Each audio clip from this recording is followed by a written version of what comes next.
everybody. Welcome to the weekly Baseball Brew Crew Podcast. We're keeping baseball history alive, one craft beer at a time. Wherever you are, watching or listening to us, please give us a like and a follow. And if you love beer with your baseball, please tell a friend. Here is the lineup card for today. In the leadoff position is our field correspondent and senior research analyst. He has a very particular set of skills that he has acquired over a very, very, very long career. He is the Human Baseball Almanac, your great-great-great-grandmother's favorite podcaster. This is Kevin Lyon. Yeah. Wow. Thank you. Welcome. Thank you. Cheers. Cheers. Good to be in the leadoff spot. And thank you for not emphasizing the word senior like Michael Mondragon does. I appreciate that.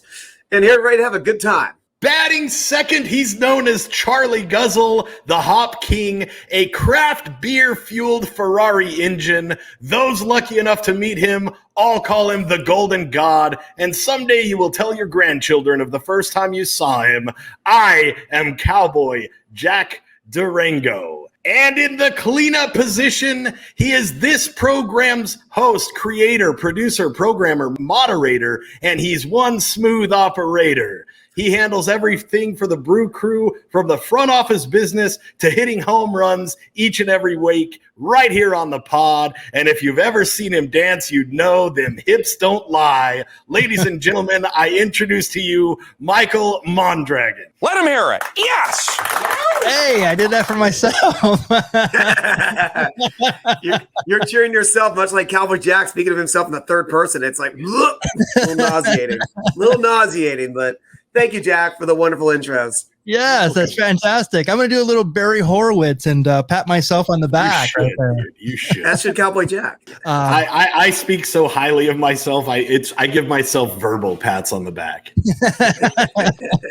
No, that's tremendous. I'm so happy that you did that. And I'm happy that I didn't have to do the monotonous same old thing over and over again. Because I think that I've done it for like 166 episodes now. But I like your flavorful introductions. And yes, I think that you might be doing a little bit more of those in the future. What do you say about that? Boom shakalaka. Nailed it. Like it. I like it a lot. Well, as you know, we always bring a new and unique craft beer or talk about a craft brewery every week. So what craft beer are you drinking this week? And Kevin, you are back off assignment and it is awesome. We're so glad to have you back and I'm going to give you the floor. I'm going to shock everybody. I got home, went and got some In-N-Out after on my way home, ate, and then where did I go? I went to my other home. That would be Radiant Beer Company in beautiful Anaheim, California. You know, my cot's still there, so that's a relief. So they actually have this new beer. Believe it or not, it's the one in the blue. It's called Azul in the Infield. If you bleed blue, this beer is for you. Load the base because Azul in the Infield is ready to play ball. This is a 7.5% West Coast IPA with a quadruple hitter of Citra, Nelson, Simcoe, and Amarillo hops. Enjoy aromas of tangerine, papaya, and lime before the curveball of beautiful piney finish hits your palate. Followed by a few runs of pineapple, peach, and melon. A dry and refreshing sipper for the final inning. That's a good write-up there by the people at Radiant. The other beer there I've had on the third anniversary show, the Halos in the Outfield, which is a hazy. And now we have the Dodgers beer, Azul in the Infield. The West Coaster is definitely really good to make for an LA beer. Heck of a beer, but, you know, like Cowboy Jack, I love my hazies, and I'm still going to probably have some bias and root for the Halos being better, but this is still wonderful. And all those Pantone Blue fans will enjoy this beer a lot. Yes. What's the ABV on that bad boy? 7.5 and only a 32 IBU. So, okay. Easy sipper. Yeah, I have two, and I'm like, oh, geez, I might be like, sorry, guys. Let's get a third one tonight. Oh, so good. And actually, in good news, I actually have some Radiant beer that's at my local little shop here. Yes. I was so glad to see it for a couple reasons. First, it being Radiant, because I saw it at Whole Foods over by me recently. So I'm just like, awesome, it's in Whole Foods. but now it's getting out to the smaller ones. And I was like, oh, this is great. That means their distribution is getting a lot better. They're infiltrating. People are really, really liking it, and it's selling. So that's another thing too. Whenever I go back, it's gone. So that's great. Yeah, that's great news. Yeah, right? I just want to get the word out there. They've only been on for like 2.5 years, though. Want to get the word out there. You know, we always say support your local breweries, and this is as local to me as it can get. And you know, to where they didn't change the lock on me either. Thank goodness. I would posit to say that Radiant is our home field. Oh yeah, I would say, easily. It's easily my home plate. I've been sliding in and sliding out of that place depending on how the night goes. You know what I mean? Hey.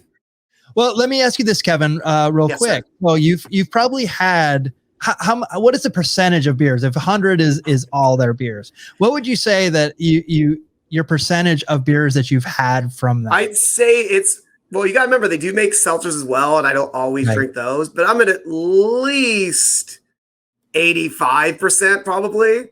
Wow. I mean, it depends if you count their variables, because they will do sometimes like slushies and ice creams, and I don't always have those either.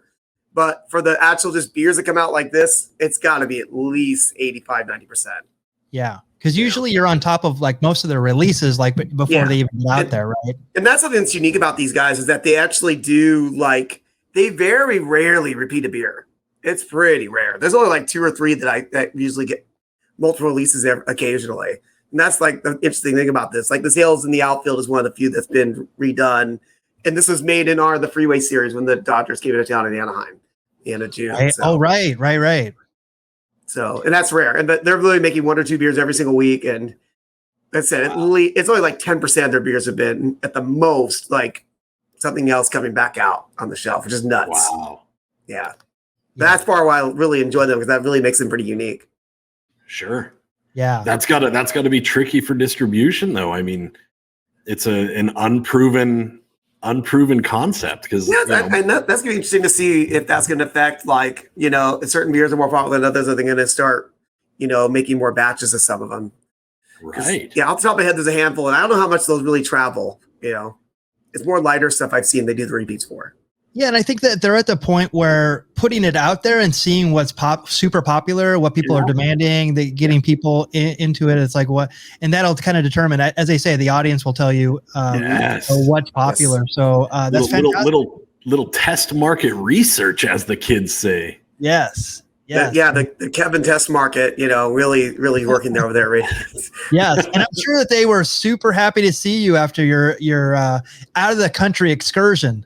Yeah, I went there. They're like, one of them was looking like, oh no, he's back. And the next thing I know, I'm there and they're closing up. I'm like, oh shoot, it's already time to close. Oh man, I'm like, do I need to go to the back and find my car? Like, no, you can hang out for a little bit. We'll tell you when it's time to go. Kevin, it's so comforting to know that they care, and that you listed Michael and I as your next of kin contacts, because after a few days, we started getting hit up by Radiant like, hey man, is Kevin all right? I did warn owners. I did warn the ownership. Don't worry. They said their business dropped 20% in 2 days. Crazy. Yeah, I literally did tell the owner, just so you know, I'm going to be gone for about a week and a half. Don't worry. And then, of course, I went there. I didn't really put it out there that I went there the night I came back, but like, now I'm really home. I texted you guys. I'm like, that's good enough. I think the quote was, "Where have you been? We've checked all the hospitals." They were starting to look at morgues, dude. Thank goodness that you have such easily identifiable tattoos from the neckline down. I mean, so good. All right, Cowboy Jack, you're up next. My craft beer for tonight is the Hipsterville Hazy IPA, which is a hazy IPA brewed by Barrio Brewing Company located in Tucson, Arizona. It is a 6.4% ABV with a listed 31 for the IBU. The massive tropical fruit-forward hops rock your head with intense aromas followed by a rich mouthfeel due to the addition of oats and wheat in the brewing process. The complex hop flavors and the modest amount of bitterness make this a quintessential, kind of a standard issue hazy. Charlie Guzzle grabbed the 6 of these little beauties while picking up some meats to throw on the grill for a summer cookout, and this was a great little hazy for cooking up some meat on the grill during a 109-degree day here at the Dead Horse Ranch in Peoria, Arizona. The Hop King likes to call this beer a nice little starter hazy IPA. See, if you're new to the craft beer game and you're looking to see what all the hype is on a hazy, the Hipsterville Hazy by Barrio Brewing is a solid entry point. And oh yeah, don't forget to let them know that the Valley of the Sun's favorite son, Cowboy Jack Durango, sent you.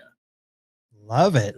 Love it. And Barrio Brewing, they have the Barrio Blonde, which is kind of like their staple, probably bestseller, I would say. I see it. Yeah, I found that in downtown Phoenix at a Taco Bell cantina.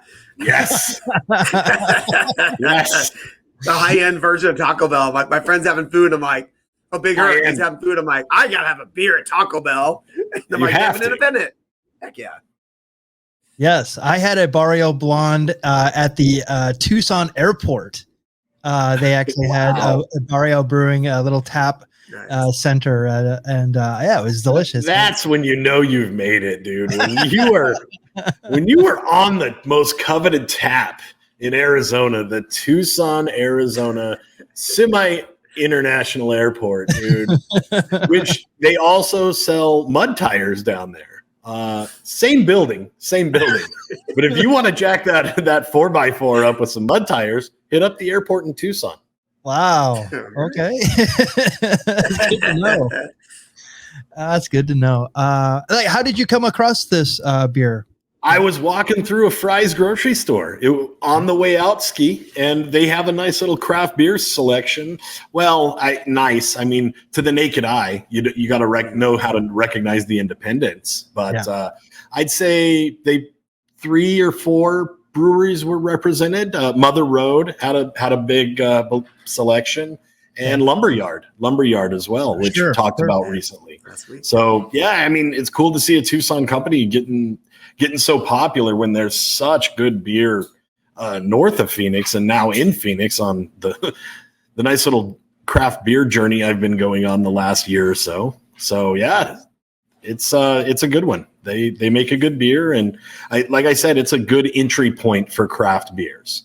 Yes. If you're wondering what the hype is, jump on Barrio Brewing and give them a shot, and that way it's not. You're not jumping into the deep end. Yeah, for sure. And I was just talking to, actually it was, I was taking my dry cleaning in, and I always wear my baseball hats when I go in there. So the guy's like, "Oh, you like baseball and everything?" And he's a big baseball fan. So I told him about the show, and hopefully he watches. Shout out to my dry cleaner. But I was Larry, if you're out there, give the plug ski. Give the full plug ski. Come on. Yes. But we were talking about, because he said that we're talking about craft beer, and he's like, "Oh man, I like beer. It kind of bloats me and stuff like that." I go, "Well," I said, well, craft beer is a little bit different, and I had the conversation with him. And I said, like, it'll take you about a year to kind of, and someone to kind of guide you through it to really kind of understand. Because I mean, if you're not careful, you can get like that triple IPA or the quadruple one. It's like, ooh, what the heck have I done in my life? Right. And you're done. You're like back to Budweiser. Right, exactly. And you go back. So I said, I think like the Barrio Blonde is a perfect like entry point beer for like how, it's crisp, it's nice, it's clean. But then you can kind of move your way up, a little bit more bitter and stuff like that, and kind of explore hops, explore different types of citrus and stuff like that. So I told him, I said, like, if you go into a sushi restaurant, you're not going to get like sea urchin, the very first time that you're there, or, so it's definitely, you need a little bit of guidance. And hey, that's why the Baseball Brew Crew is here. We're going to guide you through all of this. And Cowboy Jack, you're a perfect example of that. I am. You guys took me from Coors to I will only drink beer from a tap that's brewed within 100-mile radius. So, or I'm a little jealous here though, because If I go to Fry's in Arizona, I can get beer and food while I'm in line with my laptop, right? Is it Fry's Electronics? Is that right? That's here in California. Wow. Yeah. Wow. That they closed like 10 years ago, Kevin. Yeah, they did. They did. There's like one few Fry's Electronics stores around here. There's like one left around by me or something like that. Kevin But still that's gets cool. I can get beer when I get my laptop out there. That's cool. Well, Kevin still gets CDs there. Yeah. He can't find a Radio Shack in the neighborhood. Darn it! No, because I have I really would like to get my Tandy upgraded, Michael, and I can't get any help. Yes. Wow. I can't remember the name of when I was in Texas. I was in Houston, and it wasn't Circuit City, but it was like that. I think it was Micro Center or something like that. But it was like going back in time. Yeah, Circuit City is totally gone. Completely gone, yeah. It was pretty cool. But enough about laptops. Let's talk about my beer for tonight. Oh, yes. My beer tonight is the Hoppa Stoppa, a double IPA by Hop Secret Brewing Company from Monrovia, California. It's an 8.5 ABV, no IBU listed. This is a West Coast double IPA that features HBC 586 and El Dorado hops. This is a microbrewery that includes the popular Close Talker Lager, Here to Stay IPA, Star Hazy IPA, the 8381 Belgian Wit, and the Deep Space Double IPA. I'm actually familiar with Hop Secret because I think I went to them very early in, I would say like at least in their first like maybe even months that they were open. And it's literally a microbrewery. It's in a it's in a industrial area. Mm-hmm. And the one thing that I notice about them is like they're so small and they do super small batches. There was a place that I went to, my friend who was living in San Carlos at the time, up by San Francisco. There was a place called Alpha Acid Brewing. And it was, they had a lot of like sours and stuff like that. Some really good beers like that. But the thing I noticed about it was like the place was so small that literally you could, if you were sitting there, be sitting outside, and they didn't even have room to put people in there, but you would like squeeze by like someone. But it was super popular, but it was so small. They dedicated everything to the brewery. So this is the way Hop Secret is, and they've been getting around. I noticed that right before COVID, I went to a movie and they had a whole bunch of their beers there at the movie theater. Was the movie Top Secret, I hope? I wish it was Top Secret. That would have been amazing. That would have been amazing. But no, alas, it was not. All right. But they also had one that I've always wanted to get. I can't find it. I might have to just break down and go and have a flight of it.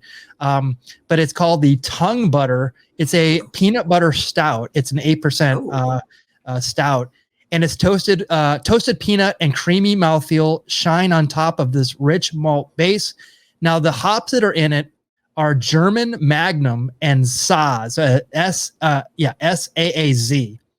And I noticed that the German Magnum is the one that they use in a lot of their beers. So if I would think that more German influence, the lager-ish type of taste, is probably something that's pretty associated with the beers that they have. Again, their IPAs are amazing. And that's what I noticed about this. I thought it was like a West Coast IPA when I think of like, Radiant and all these other Orange County ones, but it actually has more of a German like lager flavor to it. Ooh. So I think that it's more in that line. And so, yeah, definitely a super, it's not, you're probably not going to find this a lot of places unless you're in the kind of Pasadena, Monrovia, Arcadia area, but it's definitely worth a try. And I would definitely check them out. So I got to say something about this. It's very interesting. When I met up with Cowboy Jack Durango at beautiful 100 Mile Brewing in Phoenix, Arizona, they had a beer called the Valley Essence, which was actually a Pilsner as a collaboration with Hop Secret. Now, right. I don't usually drink Pilsners that often, but I was shocked to see that. Like, what is Hop Secret doing a collaboration with a brewery in Tempe, Arizona? Like, oh, I have to try it. And it was a very good Pilsner. And, it's like this time of year, it'd probably be a really refreshing beer to have, right, Jack? Yes, absolutely. Yeah. I don't think you had it. I know I did for sure, but during the summer, you want to switch to Pilsners for breakfast because it's just hot. You got to take it easy. You got to take it easy. Yeah. Pilsner is the one I always forget. Yeah, you're right. And so like they have those kind of lager Pilsner type of taste to it, but it's definitely, then they have their IPA lines, but they still have those kind of hoppy flavors to them. We'll definitely have to, I know that we're going to be talking to 100 Mile Brewing in the future. Hopefully we can get an interview with them, and I can't wait to bring up about Hop Secret and the collaboration with that. That's fantastic. Thank you for reminding me about that. All right, so let's do it. This is This Day in Baseball History for July 11th through 17th. July 11th, 1976 at Atlanta's Fulton County Stadium. 34 couples get married at home plate before the game between the New York Mets and Atlanta Braves. Originally billed as Home Plate Wedding Day, the new promotion is changed to Headlocks and Wedlocks when it is discovered that the new Braves owner, Ted Turner, had already booked a Georgia Championship Wrestling event. The Braves beat the Mets 9-8, and Mr. Wrestling 2 battled Abdullah the Butcher in the main event. Wow. I remember a little bit of this, but it was 1976, and I don't know, I'm putting the timeline together. I can't believe that we don't know more about this. I've never heard of this. Never. And I'm trying to remember when it would have been. They already would have been. So TDS W. I don't remember what the actual original letters were in Georgia. It was like WTCG or something like that. Yeah, it was definitely. And they were a local channel in Atlanta, and they started showing wrestling like 72-ish. Oh wow, really? Yeah, something like that. And then right around this time is when they started going by satellite, and cable was, in its infancy. And I don't know what Mr. Wrestling 2 was hot this time period. I mean, this is right about the time. A few months later that he almost went to the inauguration of President Jimmy Carter. This is it's funny you said that. I'm so glad you brought that up because he was listed as Jimmy Carter's favorite wrestler. His mom's favorite wrestler for sure. Yeah. I've always heard of. Yeah, there's a photo of like Jimmy who has him in a headlock, right? Yes, exactly. Yes. Yeah, yeah. We'll have to. Is Jimmy Carter's mom's favorite wrestler, and wrestling is huge in Georgia. So there you go. I mean, look at that physique, Jack. And I'm not talking about Abby I'm talking about the masked man here. That guy's probably like older than I am. John Francis Walker, Mr. Wrestling 2. There you go. Nice. He was insane, man. Well-conditioned athlete, dude. Yeah, he's like in his like late 30s, early 40s, probably in this photo, and he was like on top of the world for a little while there. Good for him, man. And that Abby stash is. I'd never seen him with like facial hair. That's a really interesting photo. And it's funny because I was trying to find one that was more reminiscent of this time period. Yeah. Because all the ones, of course, have him just like all bloody and all. Of course, we don't need that. But this one looks like it's so bizarre. I think it's probably right. It might have been what he looks like around this time. And yeah, I mean, there's you can't put a pencil in those cuts yet, or no. a quarter. Later on, like you can. Pretty close, but yeah. Hey, Kevin, what was the finishing maneuver for Mr. Wrestling 2? You lobby that softball, the $1 million knee lift. Yes. I don't know why it was the $1 million knee lift, but it won in the matches. Yes, he was one of the only people that I knew his finishing maneuver was like he's lift his leg and he had the guy hit you that knee. Bro, that's when you're over. Totally. Because you do a move like that and you don't have to take a bump. All right? Yeah, that's when Look at Hulk Hogan nowadays. Over. You think, leg drop. You do leg drops for like 10 years straight, a couple hundred times a year, or 400 times a year if you ask him. That wrecked him. That really wrecked his body. Yeah. Absolutely. Yeah, that's couldn't have happened to a nicer guy either, man. Like Abby? Yeah. Okay. Yeah. Let's not go down that rabbit hole. That's a whole different podcast right there. Hey, champ, Cowboy Jack. How are you? He had like the Mike Tyson high pitch voice. I love that. Yeah, he's still alive somehow. With the addition of wrestling to weddings, I wonder who got hit with the cake. Oh no! Yeah, of course. I had to be somebody. Abby probably just ate the cake. Yeah, that's so true. But you know what, Cowboy Jack Durango? You What's take that, the sir? cake. You take the cake. You walked over. Oh, Aw. well done. Well, Kevin, on that note, you're up next. All right, July 12th, 1979. After an hour and 16-minute delay, the White Sox forfeited the second game of a twilight doubleheader against the Tigers when over 5,000 adolescents refused to leave the field during Disco Demolition Night. Mike Veck's promotion involves admitting fans for 98 cents with a disco LP or 45 and then collecting the vinyl records to blow up in center field. Unbelievable. And we should do a whole thing on just 1979. It is one of the craziest, it's like one of the funnest years in pop culture, in music, in sports. There's so much because July 4th was the anniversary or the 76th birthday of Morgana the Kissing Bandit, who came out in the 1979 All-Star Game. Morgana. Wow. I mean, Disco Demolition Night. There's so many things in 79 that were so amazing. I think that we could do a nice little Americana retrospective through the eyes of baseball for that year. It would be amazing. Yeah, it's definitely one of those great years. And if anybody wants to scroll through the Instagram archives, we were doing live hazies. We did a live one on this, and there's a lot more going on. There is a lot. Burn here. and disco records. There's a lot of there's someone who worked there who said a lot of those records were just like black artists R&B records. So there was a lot. It was and, like this. Dude, this was. Oh yeah. This wasn't just 5,000 adolescents. This was like a 5,000 strong militia that referred to themselves as the Insane Coho Lips Army. Mm-hmm.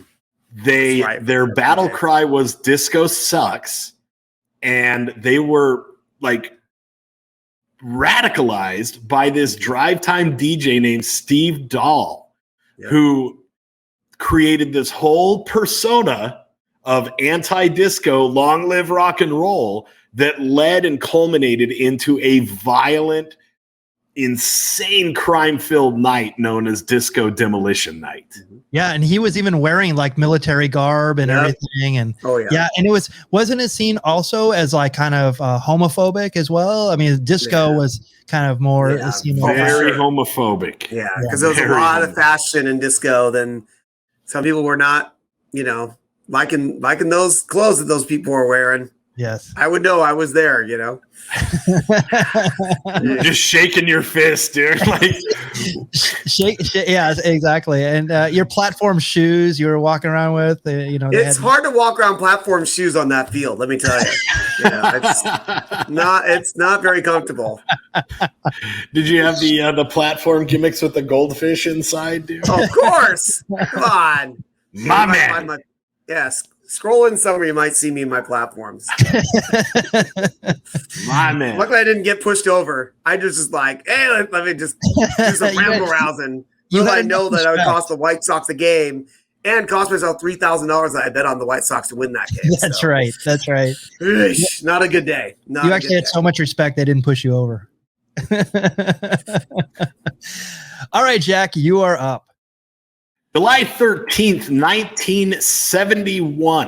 In the 1971 Major League Baseball's All-Star Game featured 6 home runs, including Reggie Jackson's 520-foot bomb off none other than Doc Ellis. The American League beat the National League 6-4 at Tiger Stadium. Now, all the players who homered was the Little General Johnny Bench, Hammer and Hank Aaron, Roberto Arriba Clemente, the Judge Frank Robinson, Harmon the Killer Killebrew, and Mr. October Reggie Jackson. They will all later become members of the Baseball Hall of Fame. In fact, between players, managers, coaches, and even umpires, a total of 26 future Hall of Famers were present at this game. Whoa, that is awesome. What a game it was. And I think you can watch this All-Star game on YouTube as well. And it's definitely worth watching. But the Reggie homer, the 520-foot homer. It's basically what's kind of characterized in the natural, where it goes into the lights, you know, in the lights and all the lights. Roof. Yeah, it was definitely, it was crazy. You know, you talk about all those Hall of Famers though, but Doc Ellis has one thing even greater. He's a member of the Baseball Brew Crew Diamond Icons. All right. Yes. Yes. We have 2 Diamond Icons on there.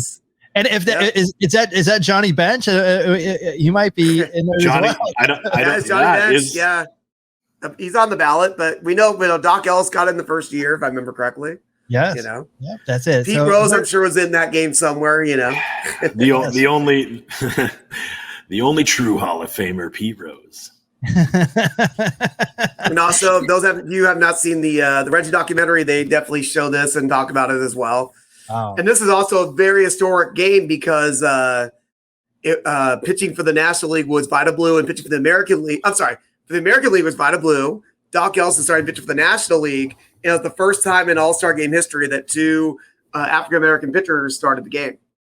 Yeah, that was a super big deal at the time. Yes. It's hard to believe that it was a big deal at the time because, you know, obviously, but it's like, if you knew these times, it was like, it was quite groundbreaking for sure. Mm-hmm. Unfortunately. But fortunately for everybody.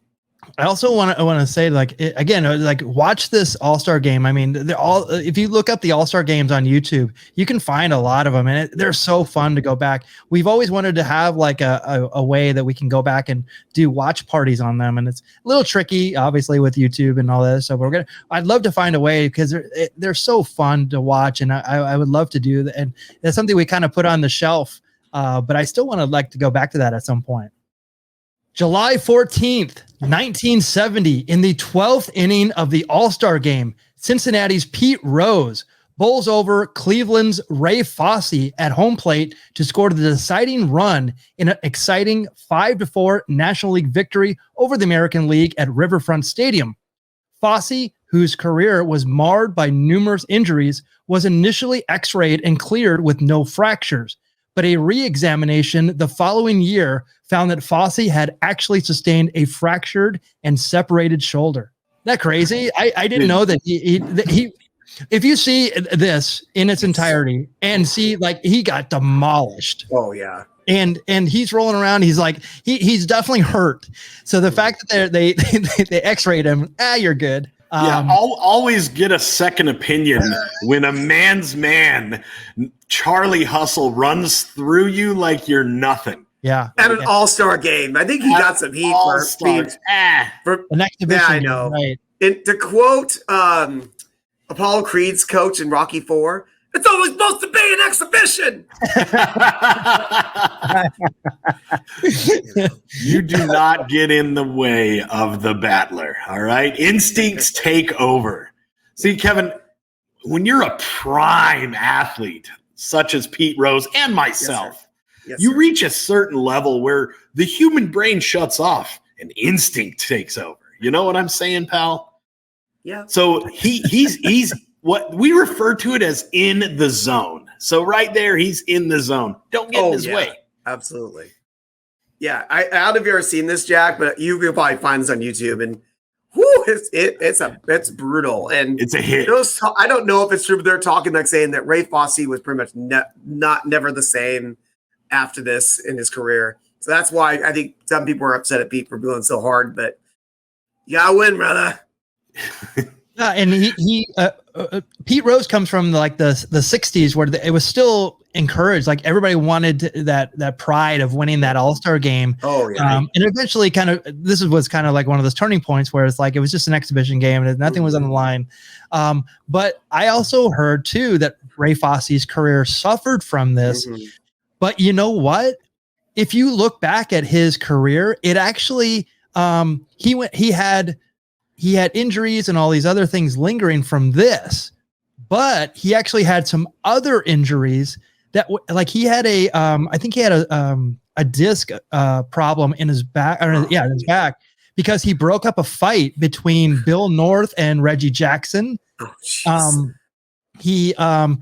But it didn't stop him. He still caught a no-hitter. He's a good player. He's definitely a good player. He's no-hitter, I believe. And he also was he was in the 71. No, actually, he missed the 71 All-Star game when he tore a ligament in his hand. So it's like he had all these like little freak injuries. But if you're a catcher, that's a hard. There's not a lot of tenure always for catchers, and especially back then. Yeah, to be a catcher, man, it's rare when catcher will last like 15 years. That's why someone like a Johnny Bench is considered an all-timer. Yeah, and Gaylord Perry was playing for the Indians in 72. He said like he was the best catcher. He called a great game. He was on those 2A's championship teams. So he still had a career. I always thought that he kind of like faded away, but no, he was actually there for a longer than we kind of realized. But yeah, that was always my thing. But like this was the thing that like put him out, but actually it wasn't. July 15th, 1994, after being confiscated in the first inning of the Cleveland-Chicago game at Comiskey Park, Albert Bell's bat, suspected of being corked, is placed in umpire Dave Phillips' locker for further examination. The bat is later taken and replaced by a burglar who gains access to the umpire's room by squirming through an overhead crawl space.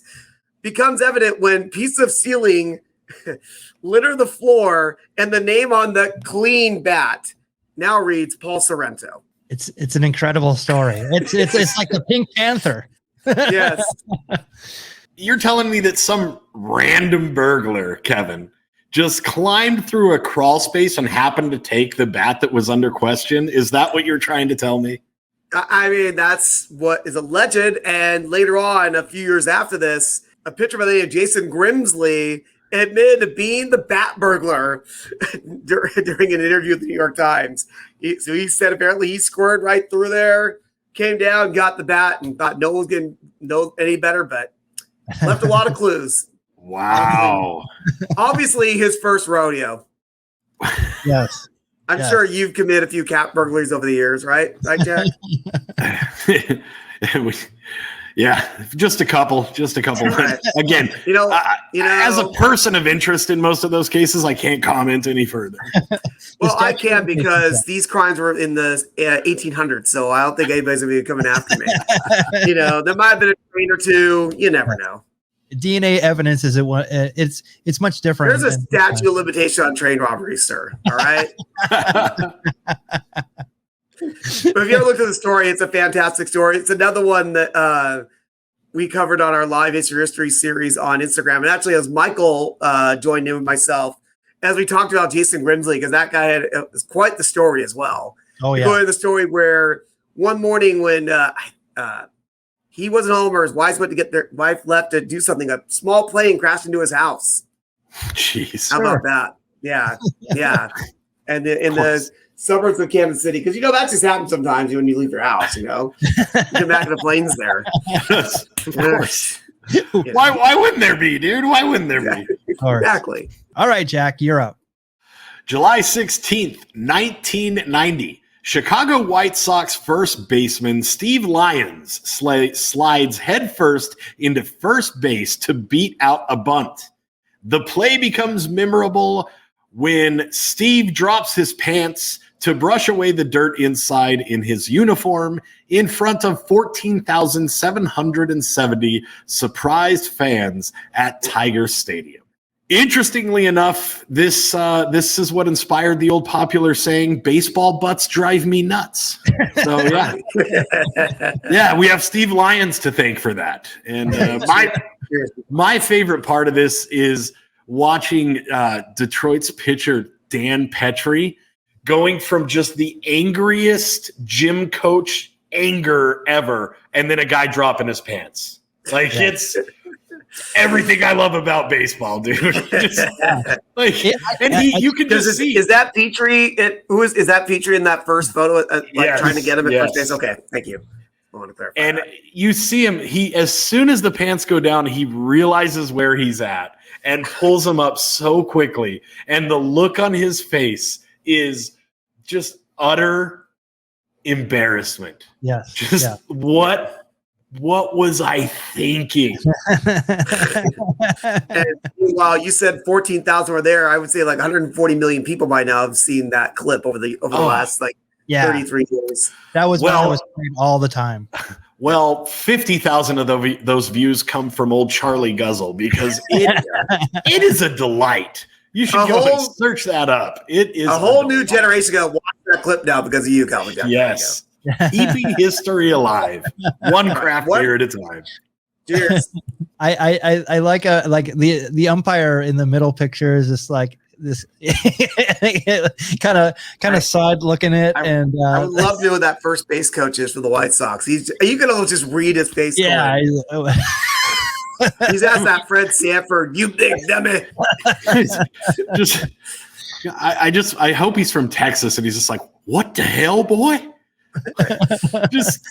That's the disappointed dad look. You know what that actually, do you either of you know what that's like? Oh yes. I'm very, very well aware, dude. Because I don't know if your dad was around, Jack, growing up. That's all. No, he was, dude. He was. I'm sorry.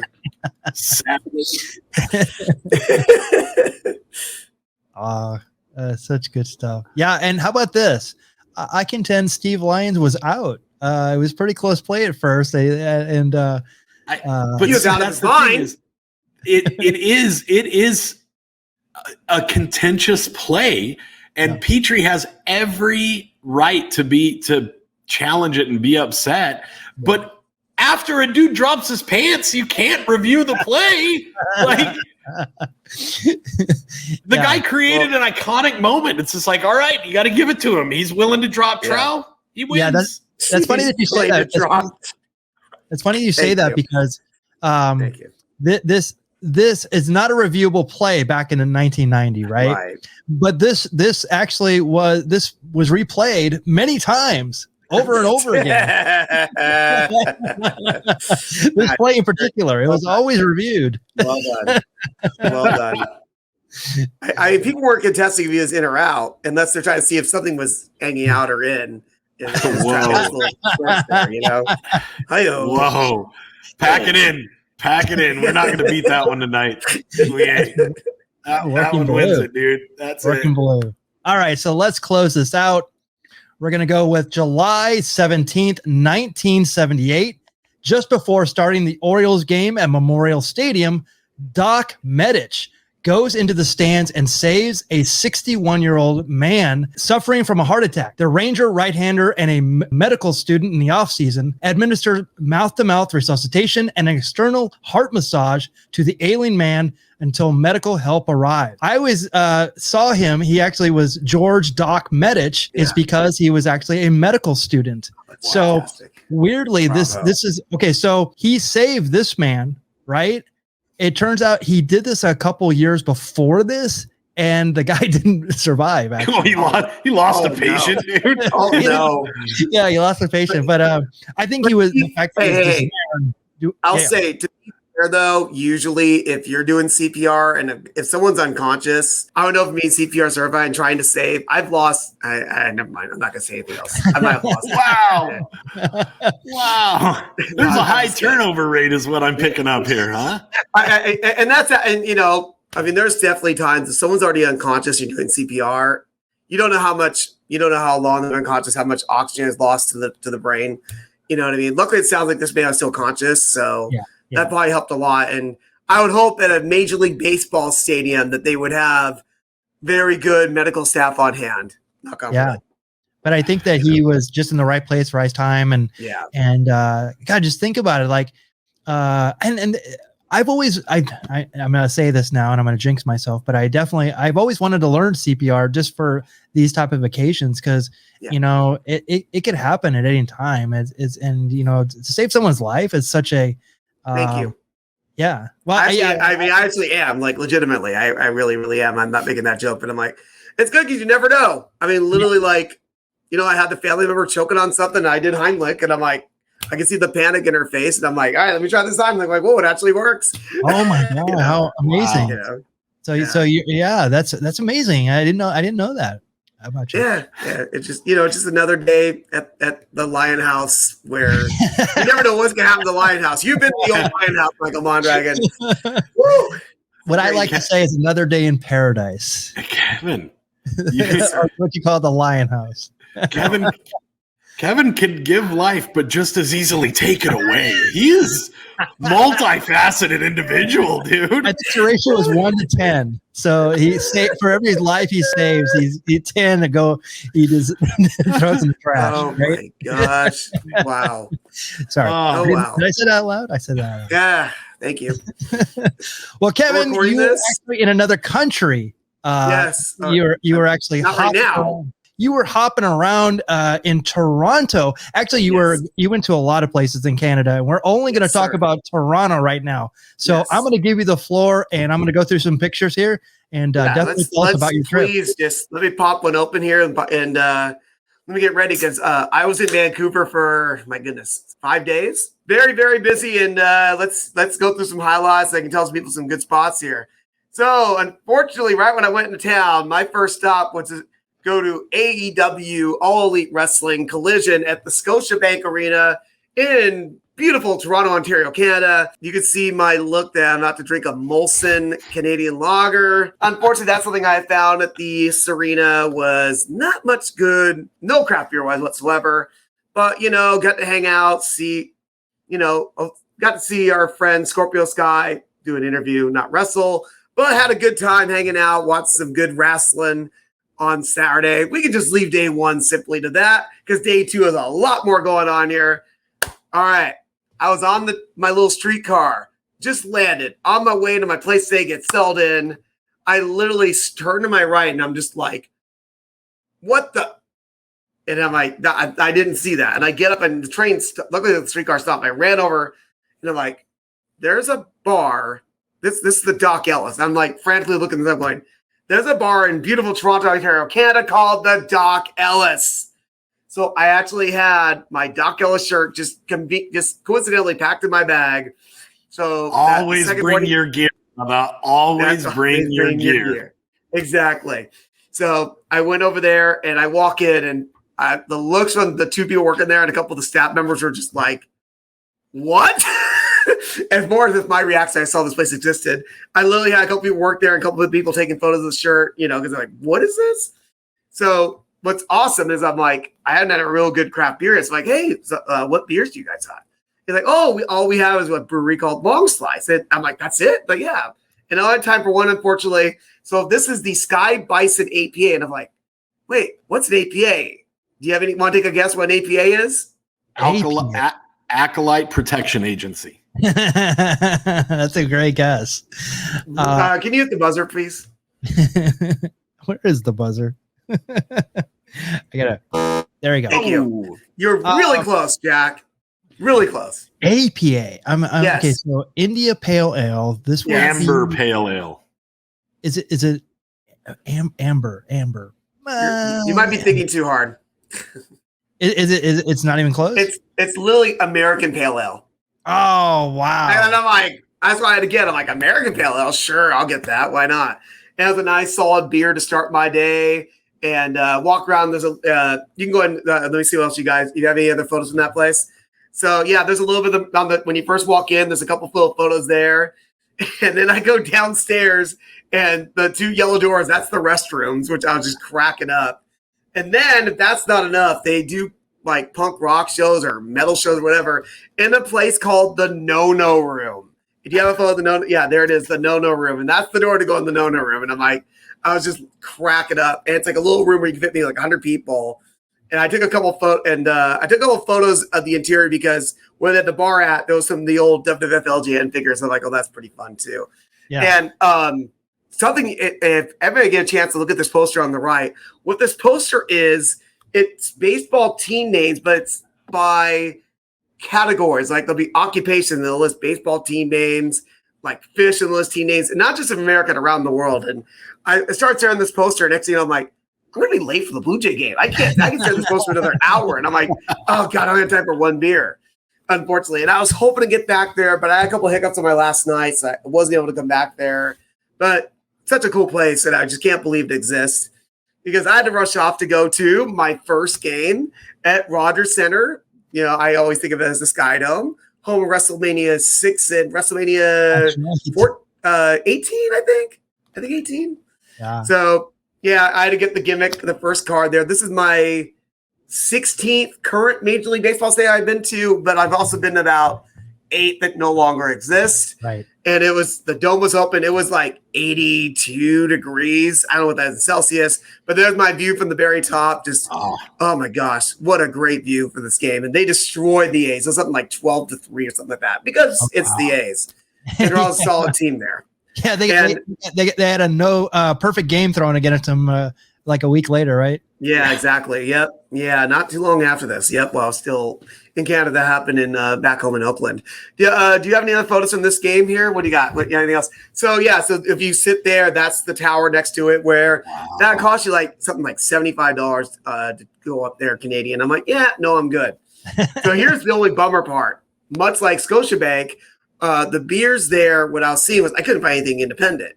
And so I was like, you know what? This is a nice looking baseball themed beer.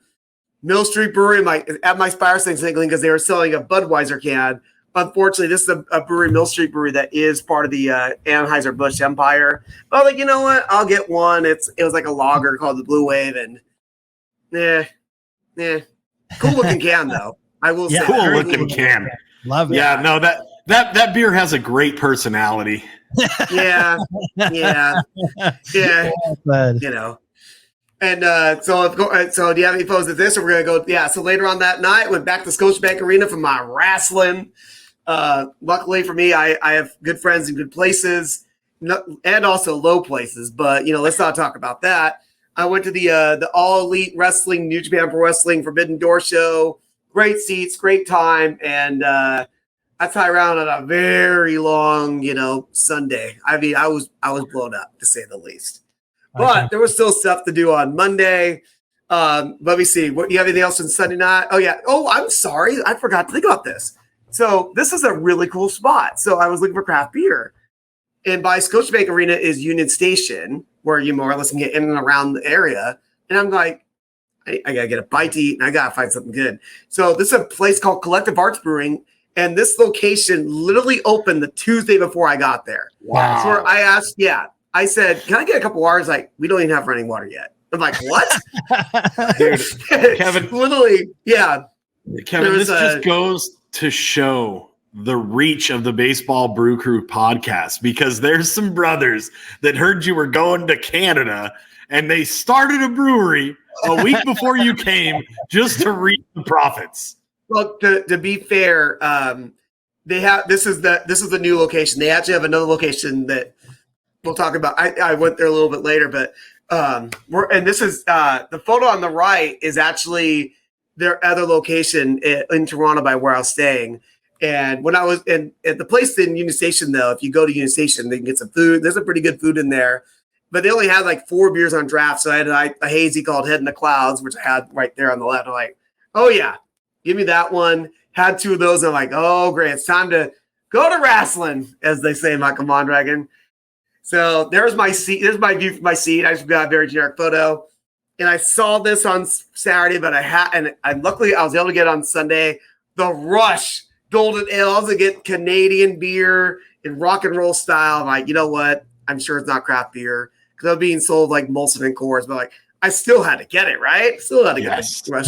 The Rush Golden Ale. It's all right. It's all right. It didn't make me feel like a modern day warrior, but it did give me free will though while I was sitting there watching the show. So it was a good old time. Well, Kevin, you're now in the limelight. So wow. Today, I should have known you were throwing back at me. And I also want to throw out this photo. Our friend Excalibur is somewhere in there. I made the comment. There's like enough announcers there. It looks like the Naked Gun baseball game. I hope that I'm hoping that Dr. Joy's Brothers and Mel Allen is in there somewhere. Hey, I wanted to ask, and when I was putting this together, I see, is that where they keep the championship belt, just on the ground right there? Is it over there? By that DraftKings? I don't. That might be. Is that a belt, or is that maybe from a light? Is there a light right down? Yeah, it looks like the belt. Like a belt. I'm trying to remember what. And I took this early in I took this like during the pre-show, so I don't know what belt that could possibly be.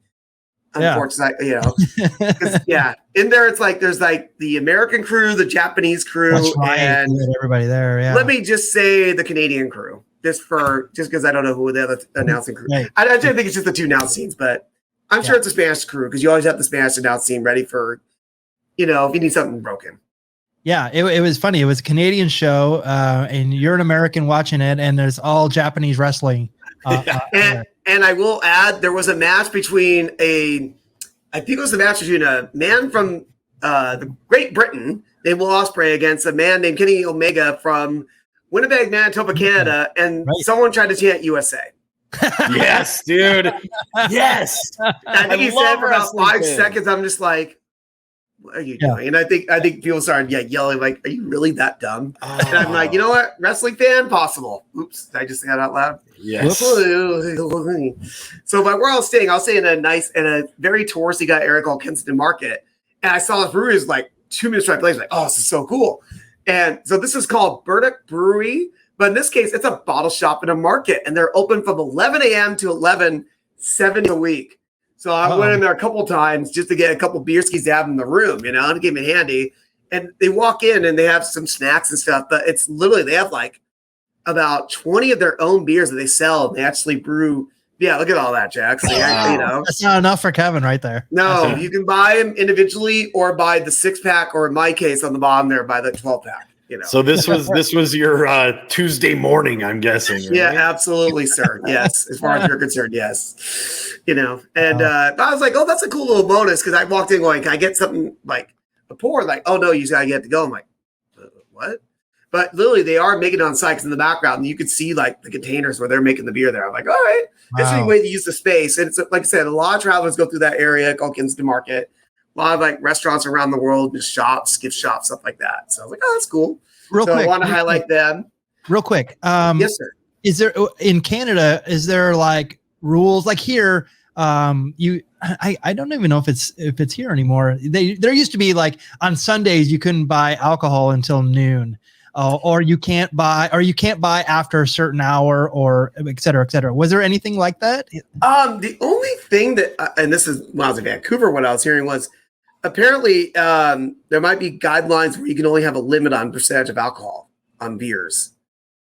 So okay, it's something, but it was pretty high still. I think if I'm like a 9 or something like that. And that's why I was talking to Big Hurt when we talk about Vancouver next week. He was telling me that. We were, perusing there, but most of the stuff I was seeing here wasn't higher percentage. I was like, yeah, no wonder I need a case of this.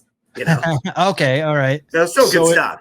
So if I could be nerdy for just a second, if you look at the outside of Burdock Brewing, yes, it looks like it used to be maybe a convenience store or a smaller market. Yeah, absolutely. So they would have like a packaged liquor license to sell. Like the beer whereas if, like a packaged license, whereas getting a liquor license to serve alcohol is it might be extremely difficult. So they might just brew it and can it right there, just so they don't have to get a flat. You might have to have a different. It's a whole different process because you got to buy the taps, you got to have people serving it, and there might be a different kind of license to serve it like that as opposed to just selling the cans. It's probably just an easier, more economically feasible process. Yeah, and I'm sure they have another location in the city where you can get these on draft. And the Ducks was like a 6%, like a 6% IPA that was the one I was drinking most often. And the other photo I had was like a raspberry sour. They had a few sours, so I want to try one.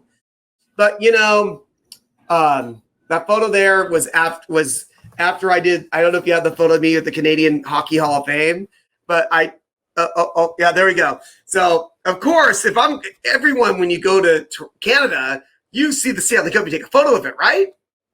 Isn't that just what you do? Yeah. So in Toronto, they have the Hockey Hall of Fame. So, and the Stanley Cup is actually there. So there that is. And I did manage to find a beer connection. So look at this. Gordon Biersch made a red ale in conjunction with San Jose Giants called Chum. And I'm like, that is fantastic. So I was glad I was still able to find some kind of beer crossover there while I was at the Hockey Hall of Fame. Not my first Hall of Fame on this trip. But, I just want to do that. And then right after I left there, there's actually a Tim Hortons on site. I'm going, Yes, you do in Canada, right? You touch the Stanley Cup, you have a photo of it, and you get a cup of coffee at Tim Hortons, right? That's just what you do on a Monday. Why not, right? God, I'm only on Monday. Oh my goodness. So this is one of two main events. We first learned about this brewery a couple years ago. I want to say, Michael, was it from talking to Alan, the big haired Alan Jepson? When we did the hoppy hour, yes. we started going down the rabbit hole of doing. We started looking up like wrestling related beers and all those types of things, and through that, I think that Left Field had some wrestling beers. But also a lot of baseball beers, right? Yeah, and this is like pretty much almost every beer is like baseball related.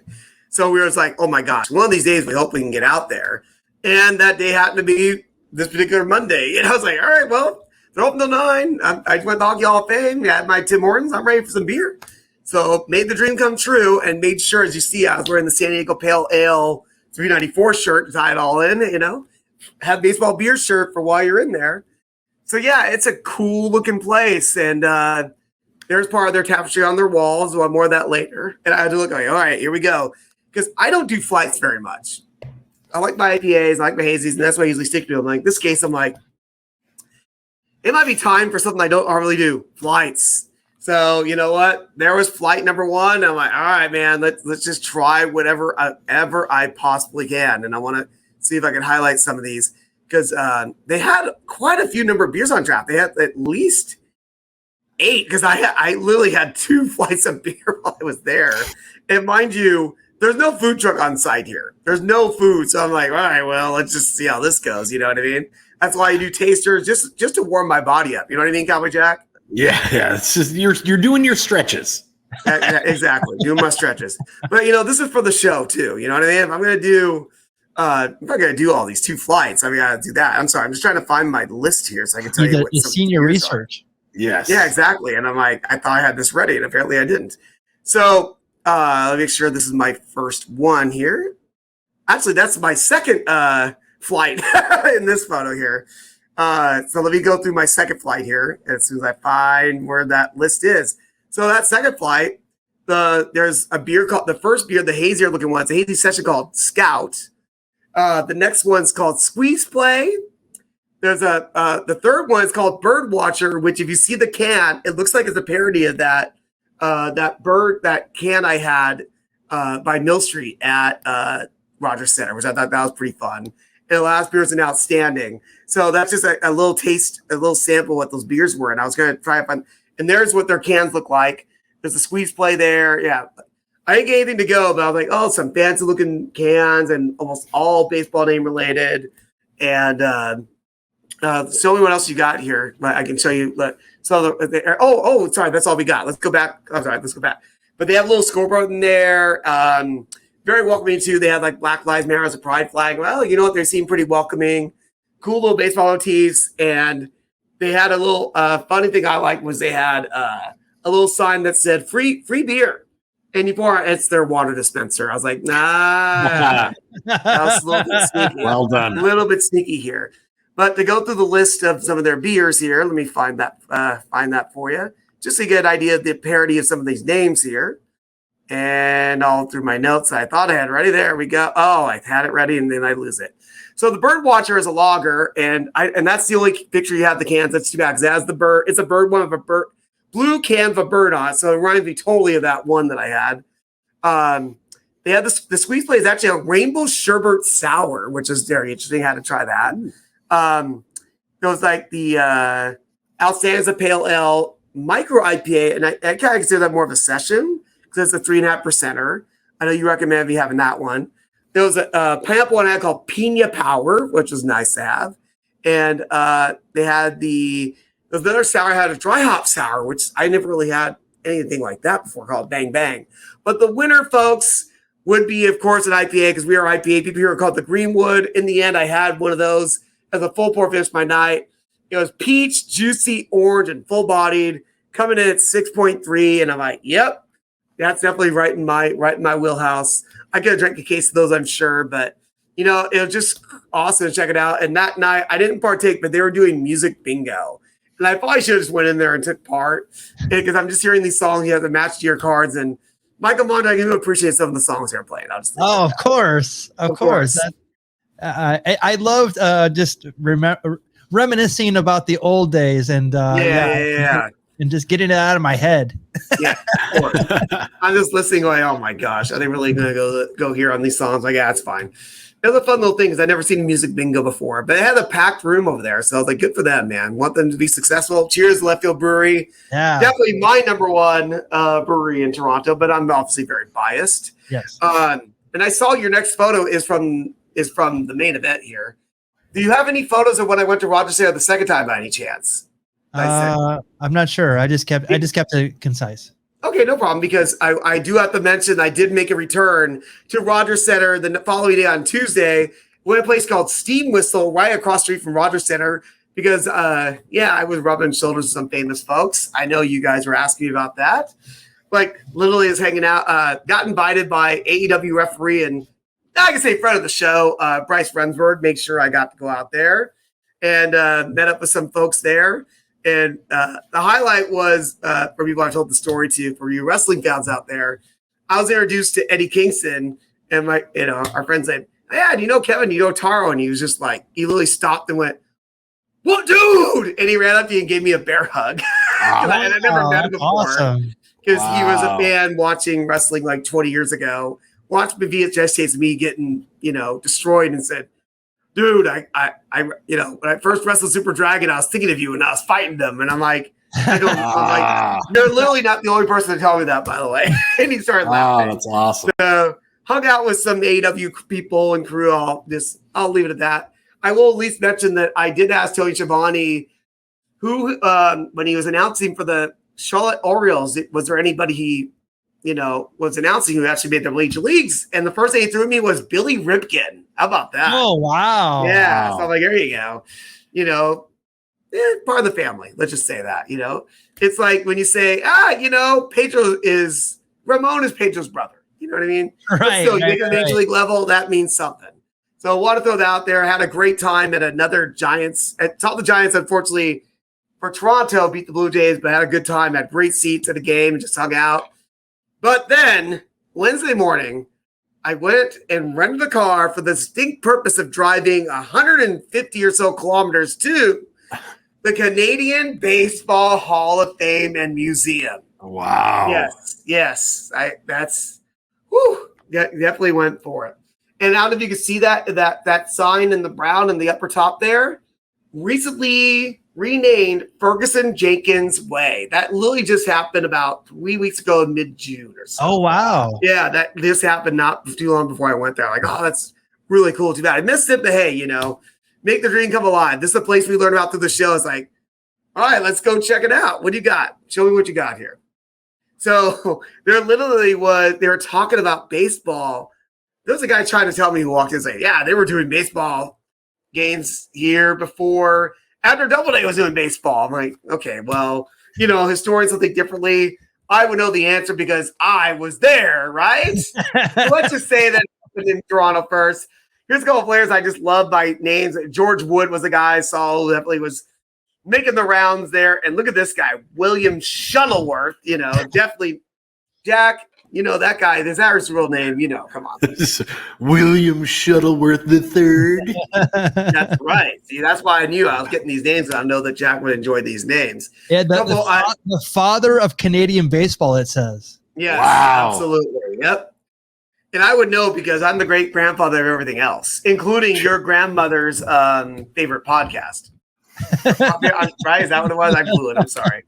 I'm your great grandmother's favorite podcaster. Is that what it was? Yes, you are. Yes, Thank you. Gotcha.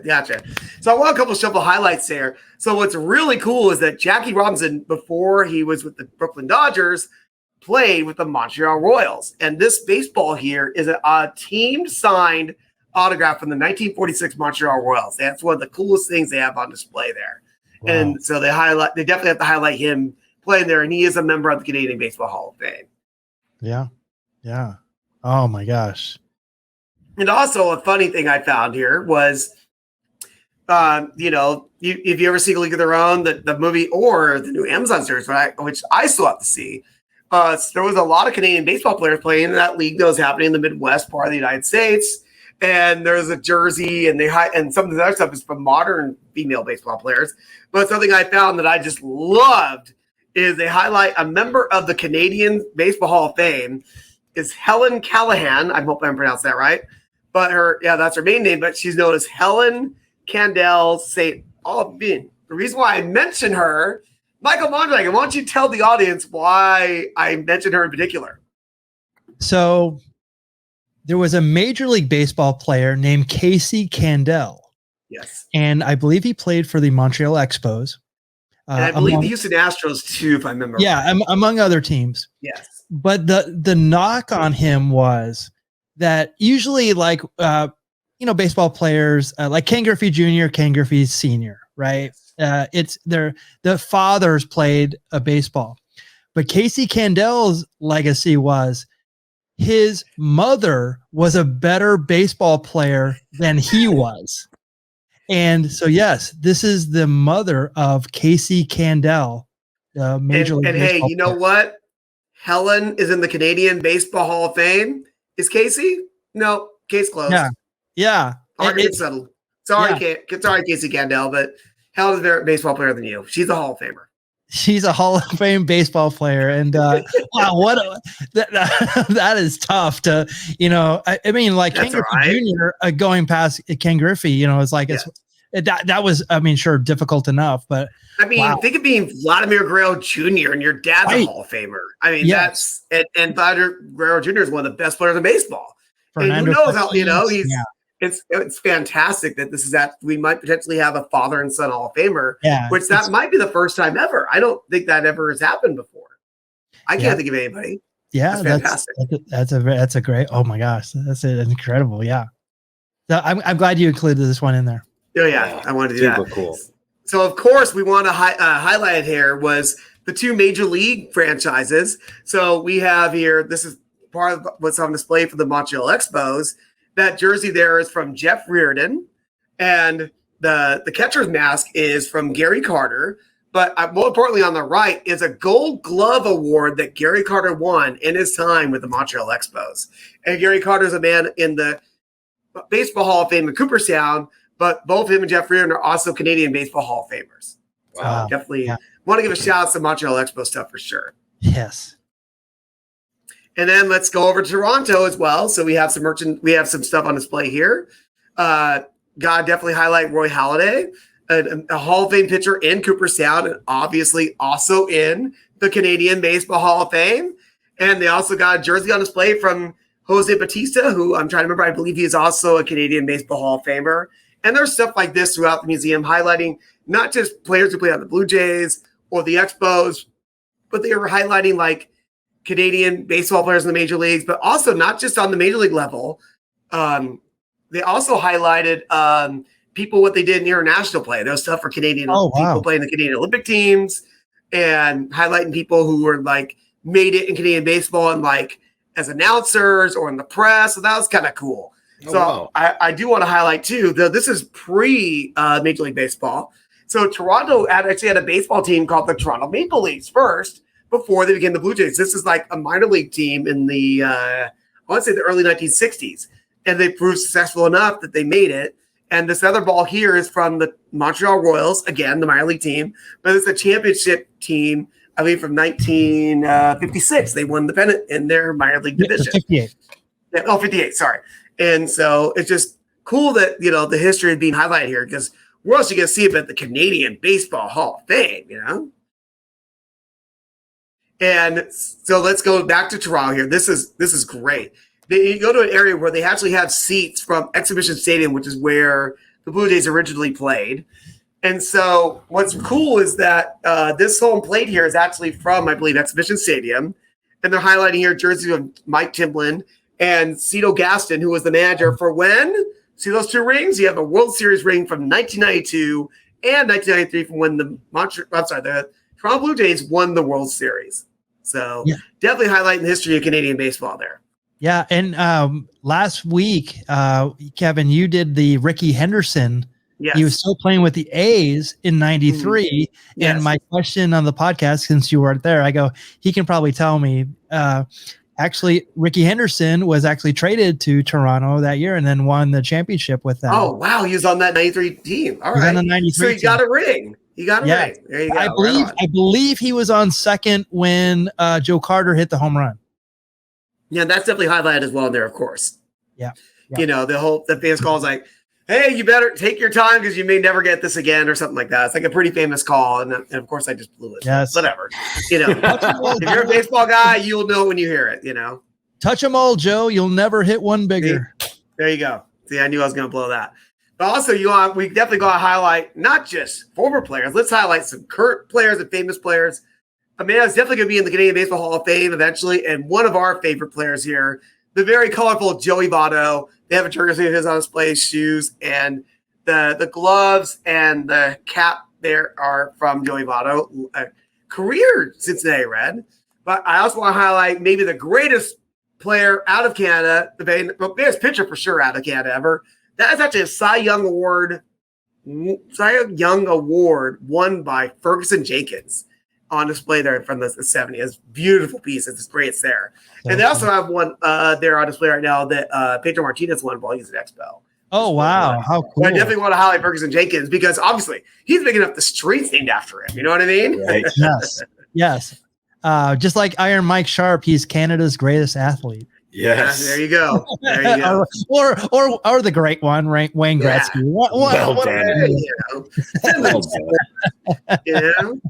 Wayne Gretzky was a heck of a skateboarder. He was. Yeah, absolutely. I think he married the girl from Gymkhana. Yes. Oh, shoot. What's her That name? That is. I might cut that out of the show. Michael and myself might be the only people who've seen Gymkhana. All right. It's a wonderful film. If you love really cheesy martial art flicks, it's really a gymnast who somehow finds gym apparatus to do his martial arts on. It's the most absurd plot to a film ever, but I love it. Amazing. And I'm Get sure hired or get. I'm sorry. Imbibe yourself and watch that film if you can find it. She may or not have been in that movie. I don't know. Jenny Jones or something like that. I give her that close name. Not the person who had a talk show, but also highlight, of course, is one of the other greatest baseball players from Canada. And hey, I'm going to talk about it next week as well. I'll give you that up front here. This is Larry Walker, an amazing player. One of the only people to be in the Canadian Baseball Hall of Fame and the National Baseball Hall of Fame at Cooperstown. Ferguson Jenkins is, and Larry Walker is. But those are the only two Canadian-born guys, as far as I know, in both Hall of Fames. So there's your fun little tidbit there. Definitely those guys have been highlighted, of course.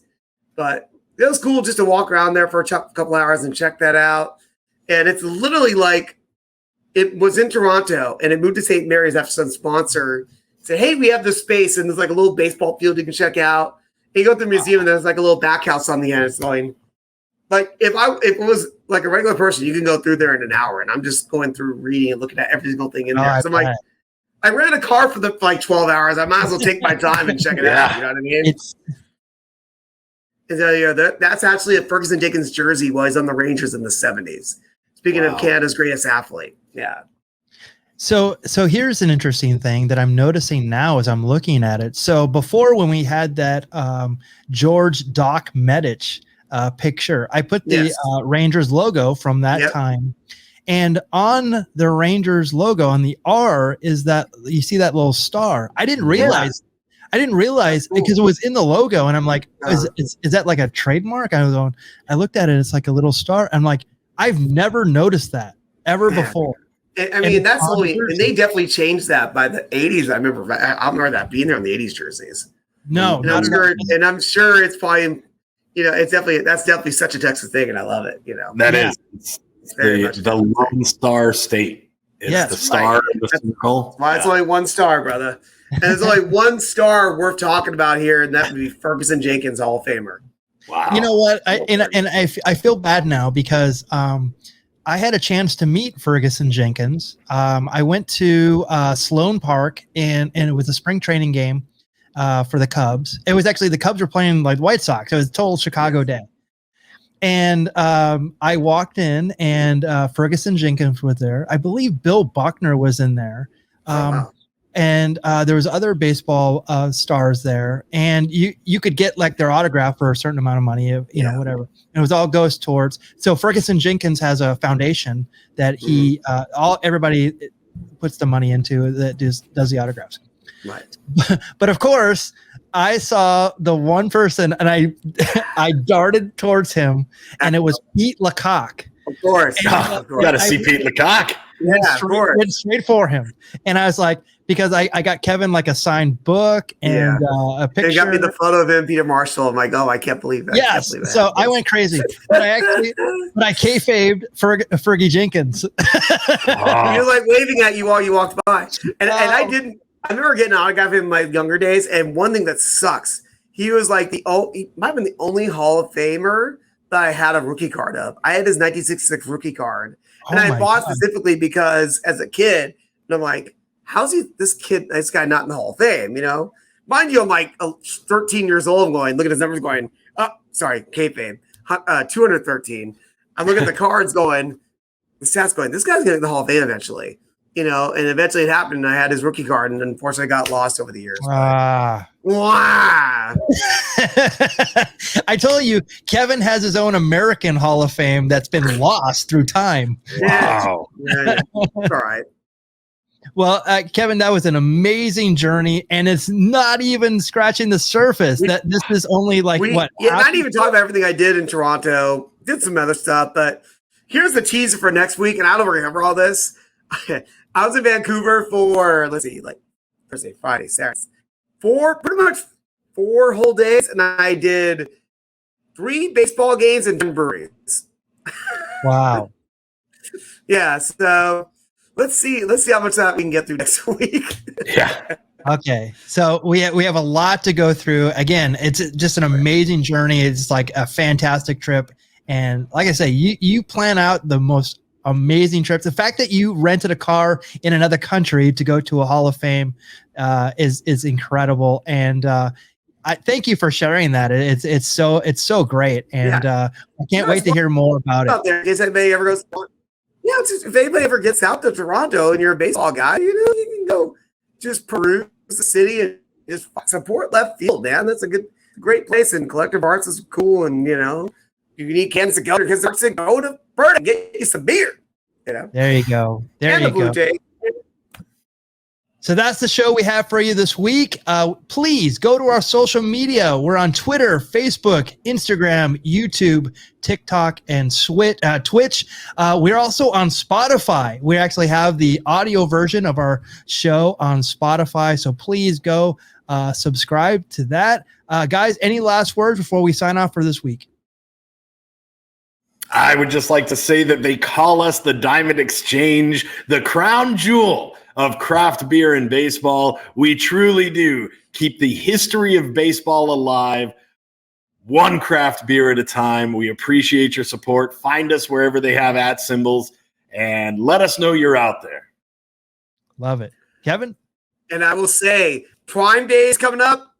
If you have Amazon, go to beerbaseball.com, click on affiliates, click on the Amazon link, buy whatever you're going to buy from there on Amazon. And hey, a little bit comes back to the Baseball Brew Crew, which we appreciate because it helps add to make this even better than what it already is. Yeah. For Cowboy Jack, Kevin Lyon, I'm Michael Mondragon, and we'll see you next week with another Baseball Brew Crew podcast. Thanks for joining, everyone. Take care. Good night.